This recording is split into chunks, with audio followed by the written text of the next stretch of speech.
Hello and welcome to this podcast, which is part of a series called Inventing Embodiment. My name is Jonathan Burrows. I'm a choreographer and also a faculty member at the Centre for Dance Research at Coventry University. Last year, my colleagues at CDARE met online once a week to talk, and the conversation kept coming back to the question of how we speak about embodiment. This podcast aims to capture some of the research I was fortunate to hear then. My guest this morning is Hetty Blades, who is a dance scholar at CDARE. Welcome, Hetty. Thank you, Jonathan. Thank you for initiating this and for the invitation. Yes, and thank you for joining me. Can you start by telling us a little bit about what you're researching at the moment? Yes, so I'd say I currently have two kind of main strands of research. One I've been working on for a while, which is looking at the relationship between dance and technology, and in particular kind of philosophical questions posed by that relationship. I'm particularly interested in the area of ontology and questions about what it is that's produced through dance making. So, for example, this idea of the work and the way in which works might be said to exist, then how it is that those questions are reframed through dance's documentation, our circulation and transmission through digitization.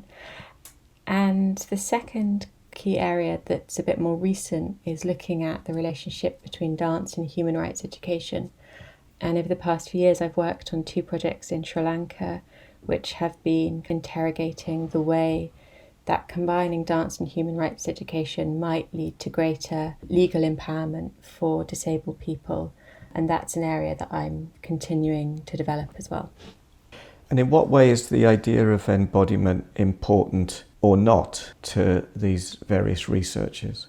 Well, I think in the conversations about dance and technology, this idea of embodiment comes up quite often. And when I first started looking at this area, it was something that really kind of caught my attention, the way that embodiment was used in that context. And it really kind of got me interested in what it is that is meant by embodiment.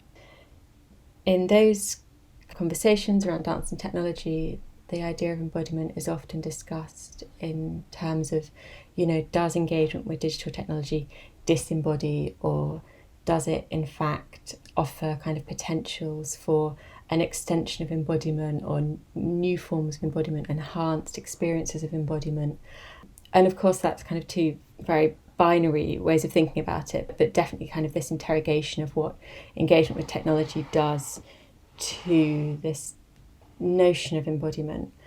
And these are questions that I think have become more pertinent in day-to-day conversations, in particular since the pandemic, because for many of us, technologies are playing a more kind of central role in our daily lives at the moment. So this question of whether that kind of engagement has an impact on embodiment in one way or another.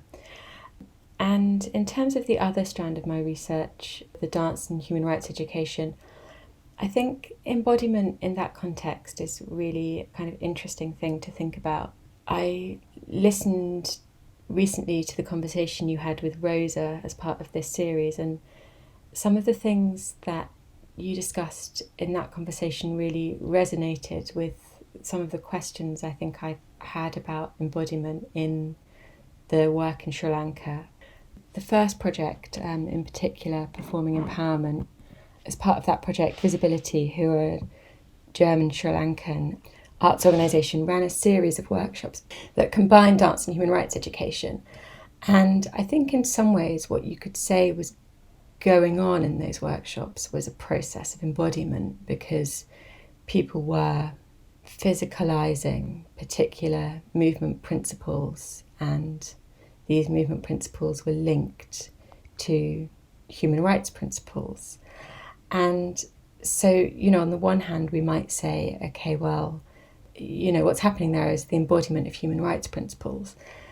But then I sort of wonder a bit about that, because, I don't think that's the terminology that people who took part in the workshop would use to describe what it was that they experienced. And I remember Rosa saying that embodiment was happening in some areas of her work without the term being used. And I think that's kind of what particularly resonated with me because, I think embodiment is a more general phenomenon, or a phenomenon that doesn't necessarily require that terminology to be experienced.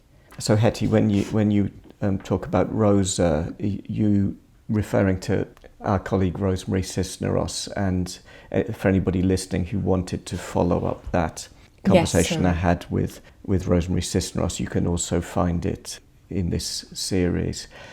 Do you have any other questions or problems, either with the idea of embodiment or with how the idea of embodiment is used in particular within contemporary dance practice and within contemporary dance scholarship?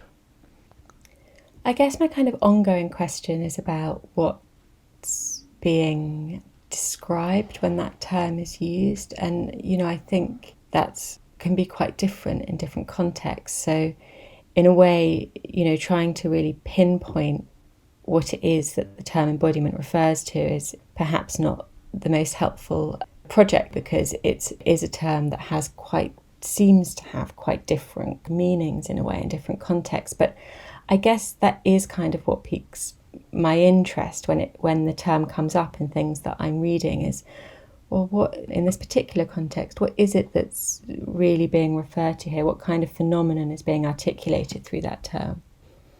Are there alternative ways that we could approach this idea that could be useful, for instance, within wider society, but avoid the problematic of us appearing to own the concept or over-define the concept? Do you have any thoughts or examples of that? Yeah, I don't know. I mean, I think that's a really good question, because I think, in a way, because embodiment isn't a term that has a really clear particular meaning in all contexts, in a way perhaps that's why it becomes a bit overcomplicated in some ways, and it might be that actually there's something really simple that refers to the phenomenon. I keep coming back to this thing about attention, and is embodiment a way of describing paying attention to the body? And I think in lots of contexts it means something a bit more kind of complicated than that. But I wonder whether the idea of paying attention in really kind of simple terms provides a way into starting to think about the phenomenon in a kind of different way. That feels like a good place to pause, Hetty. Thank you so much for sharing those thoughts with us today. Pleasure. Thank you for having me. Yes, you're welcome.